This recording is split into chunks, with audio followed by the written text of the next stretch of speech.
നമസ്കാരം. ലോകരാജ്യങ്ങൾക്ക് മുന്നിൽ ഭാരതത്തിന്റെ നട്ടെല്ലിന്റെ കരുത്ത് എത്രത്തോളം ഉണ്ടെന്ന് കാണിച്ചു തരുന്ന ഒരു പക്കാ മാസ് വീഡിയോയാണ് ഇപ്പോൾ സോഷ്യൽ മീഡിയയിൽ ഒന്നാകെ ആളിക്കത്തുന്നത്. എങ്ങനെയെങ്കിലും ഭാരതത്തെ ഒന്ന് കുരുക്കണം, അന്താരാഷ്ട്ര തലത്തിൽ പ്രതിരോധത്തിലാക്കണമെന്ന കൃത്യമായ അജണ്ടയുമായി വന്ന പാശ്ചാത്യ മാധ്യമങ്ങളുടെ ധാർഷ്ട്യത്തിന് നമ്മുടെ വിദേശകാര്യമന്ത്രി ഡോക്ടർ എസ് ജയശങ്കർ കൊടുക്കുന്ന എജ്ജാതി തിരിച്ചടിയാണെന്നോ ഇത്? ഈ മാസ് ഡയലോഗുകൾ ഇപ്പോൾ ഡിജിറ്റൽ ലോകം ഒന്നടങ്കം ഏറ്റെടുത്തു കഴിഞ്ഞു. അന്താരാഷ്ട്ര വേദികളിൽ വന്ന് ഭാരതത്തെ അനാവശ്യമായി ചോദ്യം ചെയ്യാൻ നോക്കിയവർ ഒടുവിൽ പറയാൻ മറുപടിയില്ലാതെ തികച്ചും നിസ്സഹായരായി പോകുന്ന ആ കാഴ്ച കാണുമ്പോൾ ഏതൊരു സാധാരണ ഭാരതീയനാണ് ഇവിടെ രോമാഞ്ചം വരാത്തത്? സങ്കീർണമായ ചോദ്യങ്ങളിലൂടെ ഇന്ത്യയെ പ്രതിരോധത്തിലാക്കാൻ എങ്ങനെയെങ്കിലും ഒന്ന് മുട്ടുകുത്തിക്കാൻ നോക്കിയ ആ പാശ്ചാത്യ വനിതാ ജേർണലിസ്റ്റിന് മുന്നിൽ ജയശങ്കർ നൽകിയ അളന്നു മുറിച്ച ഉത്തരങ്ങൾ സോഷ്യൽ മീഡിയയിൽ വലിയ തരംഗമാണ് സൃഷ്ടിച്ചിരിക്കുന്നത്. എളുപ്പമല്ല വെറുതെ കുറെ ചോദ്യങ്ങൾ ചോദിച്ച് ഇന്ത്യയുടെ ഈ വിദേശകാര്യമന്ത്രിയെ ഉത്തരം മുട്ടിക്കാൻ എന്ന് ലോകത്തിന് മുഴുവൻ അദ്ദേഹം ഒരിക്കൽ കൂടി വളരെ കൃത്യമായി മനസ്സിലാക്കി കൊടുത്തു. വൻ ശക്തികളുടെ മുന്നിൽ ഇത്രയും തല ഉയർത്തി നിൽക്കുന്ന മറ്റൊരു നയതന്ത്രജ്ഞനെ ഈ അടുത്ത കാലത്തൊന്നും ആഗോള രാഷ്ട്രീയം കണ്ടിട്ടുണ്ടാകില്ല. ഭാരതത്തിന്റെ വിദേശ നയത്തിന് ഇത്രയും വലിയൊരു ആത്മവിശ്വാസവും ആരുടെയും മുന്നിൽ തലകുനിക്കാത്ത പുതിയൊരു ദിശാബോധവും കൈവന്നത് നരേന്ദ്രമോദി സർക്കാരിന്റെ ശക്തമായ രാഷ്ട്രീയ ലീഡർഷിപ്പിന് കീഴിലാണെന്ന യാഥാർത്ഥ്യം അടിവരയിടുന്നതായിരുന്നു ആ സംവാദം. മുൻപൊക്കെ രാജ്യാന്തര വേദികളിൽ ആരെങ്കിലും എന്തെങ്കിലും ചോദിച്ചാൽ മടിച്ച് അല്ലെങ്കിൽ മറ്റുള്ളവരെ പ്രീണിപ്പിക്കാൻ നോക്കിയിരുന്ന ഒരു കാലമുണ്ടായിരുന്നു നമുക്ക്. എന്നാൽ ഇന്ന് സ്വന്തം നിലപാടുകളിൽ ഉറച്ചുനിന്ന് ലോകം തികഞ്ഞ ബഹുമാനത്തോടെയും അല്പം ഭയത്തോടെയും ഭാരതത്തിന്റെ ശബ്ദം കേൾക്കുന്ന ഒരു പുതിയ ശൈലിയാണ് നാം കാണുന്നത്. ഈ മാറ്റം ഒറ്റ ദിവസം കൊണ്ടുണ്ടായതല്ല, മറിച്ച് കൃത്യമായ ദീർഘവീക്ഷണത്തോടെയുള്ള നയങ്ങളുടെ ആകെ തുകയാണ്. പാശ്ചാത്യ മാധ്യമങ്ങളുടെ ഒരു പതിവ് ശൈലിയുണ്ട്. ലോകത്ത് എവിടെ എന്ത് പ്രശ്നമുണ്ടായാലും ഉടനെ ഇന്ത്യയുടെ നിലപാട് ചോദിച്ചു വരും. എന്നിട്ട് അതിലൂടെ തങ്ങളുടെ രാഷ്ട്രീയ അജണ്ടകൾ നമ്മുടെ മേൽ അടിച്ചേൽപ്പിക്കാൻ നോക്കും. ഇവിടെയും സംഭവിച്ചത് മറ്റൊരു കാര്യവുമല്ല. തായ്വാൻ വിഷയത്തിലും ചൈനയുടെ കടന്നുകയറ്റത്തിലും ഭാരതം അമേരിക്കൻ സഖ്യത്തെ സൈനികമായി പിന്തുണയ്ക്കുമോ എന്ന രീതിയിലായിരുന്നു ആ ജേർണലിസ്റ്റിന്റെ ഒരു വലിയ കുരുക്കു ചോദ്യം. മുൻവിധികൾ വെച്ചുകൊണ്ട് ഇന്ത്യയെ ഒരു പ്രത്യേക ചതുരത്തിൽ ഒതുക്കാനായിരുന്നു അവരുടെ ആശ്രമം. അതിന് ജയശങ്കർ നൽകിയ മറുപടി കേട്ടാൽ ആരും കൈയടിച്ചു പോകും. ക്വാഡ് കൂട്ടായ്മയെക്കുറിച്ച് പാശ്ചാത്യ ലോകം ബോധപൂർവം വെച്ചു പുലർത്തുന്ന അബദ്ധധാരണകളെ അദ്ദേഹം വളരെ ശാന്തമായി എന്നാൽ ചെറിയൊരു പുച്ഛത്തോടെ അങ്ങ് തിരുത്തി. ക്വാഡ് എന്നത് വെറുമൊരു സൈനിക സഖ്യമല്ലെന്നും 4 രാജ്യങ്ങളുടെ പരസ്പര താല്പര്യങ്ങൾ സംരക്ഷിക്കാനുള്ള വേദിയാണെന്നും ഓർമ്മിപ്പിച്ചുകൊണ്ട് ഇത്തരം സൈനിക ചോദ്യങ്ങൾ US-മായി പ്രതിരോധ കരാറുകളുള്ള ഓസ്ട്രേലിയയോടും ജപ്പാനോടും ചോദിക്കുന്നതാണ് നല്ലതെന്ന് അദ്ദേഹം മുഖത്തടിച്ച പോലെ തുറന്നെടുത്തു. ലോകരാഷ്ട്രീയത്തിലെ പുതിയ സമവാക്യങ്ങളെക്കുറിച്ച് അവർക്ക് ക്ലാസ് എടുത്തു കൊടുക്കുന്ന രീതിയിലായിരുന്നു ആ പ്രതികരണം. 1951 അൻസൂസ് കരാറും ചരിത്ര രേഖകളും അവരുടെ മുന്നിലേക്ക് എറിഞ്ഞുകൊടുക്കുമ്പോൾ ഭാരതം സ്വന്തം പരമാധികാരത്തിൽ ഉറച്ചുനിന്നാണ് തീരുമാനങ്ങൾ എടുക്കുന്നതെന്ന് അദ്ദേഹം വീണ്ടും തെളിയിക്കുകയായിരുന്നു. ചൈനയുമായി നേരിട്ട് ഭൂമിശാസ്ത്രപരമായി അതിർത്തി പങ്കിടുന്ന ഒരേയൊരു ക്വാഡ് രാജ്യം ഇന്ത്യയാണെന്ന യാഥാർത്ഥ്യം ഓർമ്മിപ്പിച്ചുകൊണ്ട് കടൽ കടന്നു വന്ന് വെറുതെ ഉപദേശം നൽകുന്നവരുടെ സുരക്ഷാ ആശങ്കകളല്ല യഥാർത്ഥത്തിൽ ഇന്ത്യക്കുള്ളതെന്ന് അദ്ദേഹം വ്യക്തമാക്കിയപ്പോൾ ആ ജേർണലിസ്റ്റിന് അടുത്ത ചോദ്യത്തെക്കുറിച്ച് ആലോചിക്കേണ്ടി വന്നു. സ്വന്തം അതിർത്തിയിൽ സൈനികർ ചോരയൊഴുക്കുമ്പോൾ ഇല്ലാത്ത ഉത്കണ്ഠയുമായി വരുന്ന ഇത്തരക്കാരുടെ പൊള്ളത്തരം തന്നെയാണ് അദ്ദേഹം അവിടെ തുറന്നുകാട്ടിയത്. വെറും വാചക കസർത്തുമായി വരുന്നവർക്ക് ഇന്ത്യയുടെ യഥാർത്ഥ ഭൂമിശാസ്ത്രം അദ്ദേഹം പറഞ്ഞുകൊടുത്തു.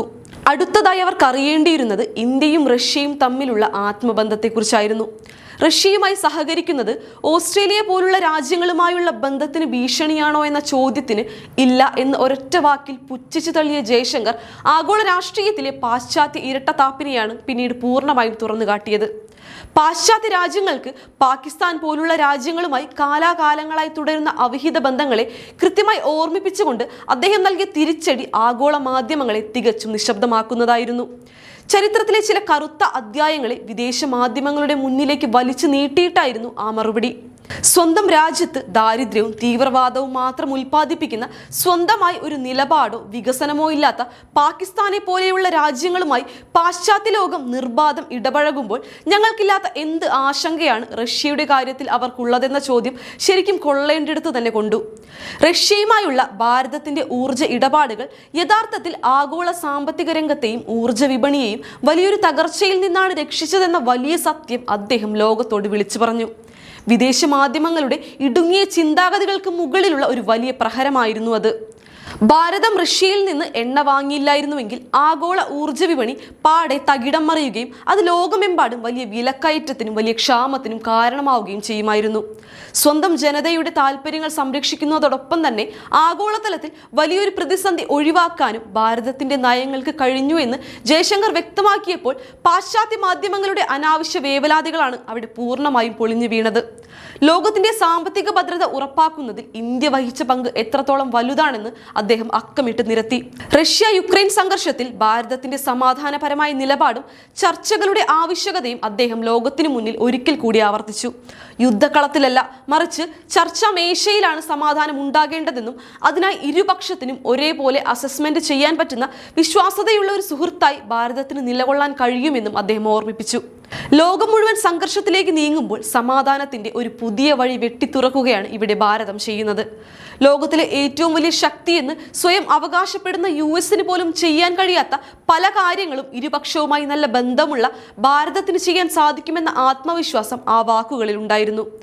പഴയതുപോലെ ലോകരാജ്യങ്ങൾക്ക് മുന്നിൽ കൈകെട്ടി നിൽക്കുന്ന ഇന്ത്യയല്ലിത്.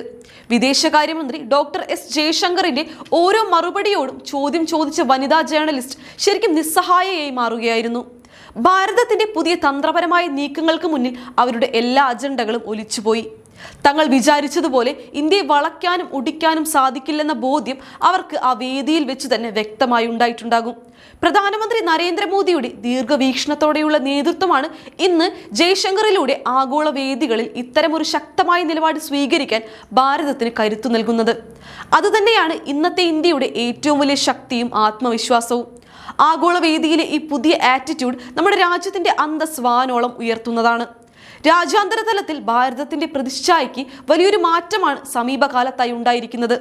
വിദേശ ശക്തികളുടെ സമ്മർദ്ദങ്ങൾക്ക് വഴങ്ങി ആഭ്യന്തര താല്പര്യങ്ങൾ ബലികഴിക്കുന്ന പഴയ രീതികളിൽ നിന്ന് ഭാരതം പൂർണ്ണമായി മാറിക്കഴിഞ്ഞു. ഇന്ന് ലോകം ഭാരതത്തെ കാണുന്നത് ഒരു ആഗോള ശക്തിയായാണ്, ആരുടെയും നിർദ്ദേശങ്ങൾക്കനുസരിച്ച് നീങ്ങുന്ന ഒരു വെറും പാവയായല്ല. മാറ്റത്തിന്റെ ഈ വലിയ കൊടുങ്കാറ്റാണ് ഇപ്പോൾ ആഗോള രാഷ്ട്രീയത്തിൽ വീശിയടിച്ചുകൊണ്ടിരിക്കുന്നത്. വിദേശകാര്യമന്ത്രി ഡോക്ടർ എസ് ജയശങ്കറിന്റെ ഓരോ മറുപടിയും കേവലം വാക്കുകളല്ല, മറിച്ച് 140 കോടി ജനങ്ങളുടെ ആത്മാഭിമാനത്തിന്റെ പ്രകടനമാണ്. ആഗോള രാഷ്ട്രീയത്തിലെ ഓരോ ചലനങ്ങളെയും ഭാരതം നിരീക്ഷിക്കുന്നത് സ്വന്തം രാജ്യത്തിന്റെ നന്മയ്ക്ക് വേണ്ടിയാണ്. ലോകവേദികളിൽ ഭാരതം സ്വന്തം നിലപാടുകൾ വ്യക്തമാക്കുമ്പോൾ അത് ആഗോള രാഷ്ട്രീയത്തിന്റെ ദിശ നിർണ്ണയിക്കുന്ന ഘടകമായി മാറുന്നു. സ്വന്തം രാജ്യത്തിന്റെ സുരക്ഷയ്ക്കും താല്പര്യങ്ങൾക്കും പ്രഥമ പരിഗണന നൽകിക്കൊണ്ട് തന്നെ ആഗോള സമാധാനത്തിന് വേണ്ടി നിലകൊള്ളുന്ന ഒരു പുതിയ ഭാരതത്തെയാണ് നാം ഇന്ന് കാണുന്നത്.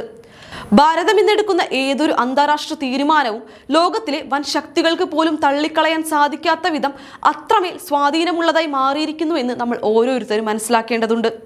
ഇന്നത്തെ ഈ വലിയ നയതന്ത്ര വിജയം ഭാരതത്തിന്റെ വളർച്ചയുടെയും സ്വാധീനത്തിന്റെയും പുതിയൊരു അടയാളപ്പെടുത്തലാണ്. അന്താരാഷ്ട്ര തലത്തിൽ ഭാരതത്തിന്റെ ശബ്ദം കൂടുതൽ ശക്തമായി മുഴങ്ങുന്ന ഈ കാലഘട്ടത്തിൽ നമ്മുടെ നയതന്ത്രജ്ഞർ കാഴ്ചവെക്കുന്ന ഈ അസാധാരണ പ്രകടനം ഓരോ ഭാരതീയനും അഭിമാനിക്കാൻ വക നൽകുന്നു.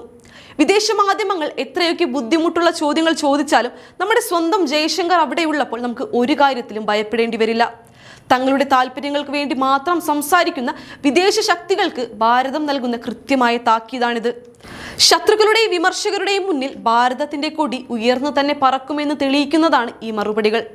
ലോകത്തിന്റെ ഏത് കോണിലിരുന്ന് ആര് ഭാരതത്തിന്റെ പരമാധികാരത്തെ ചോദ്യം ചെയ്യാൻ ശ്രമിച്ചാലും അതിനെ തകർത്തെറിയാൻ ഇന്നത്തെ നമ്മുടെ ഭരണകൂടത്തിന് കൃത്യമായി അറിയാം. വിദേശകാര്യമന്ത്രിയുടെ ഈ മാസ് മറുപടികളെക്കുറിച്ചും ഭാരതത്തിന്റെ ഈ നയതന്ത്ര ശൈലികളെക്കുറിച്ചുമുള്ള നിങ്ങളുടെ അഭിപ്രായങ്ങൾ താഴെ കമന്റ് ചെയ്യുക. മറ്റൊരു പ്രധാനപ്പെട്ട വിഷയവുമായി ഞാൻ വീണ്ടും വരാം. നന്ദി.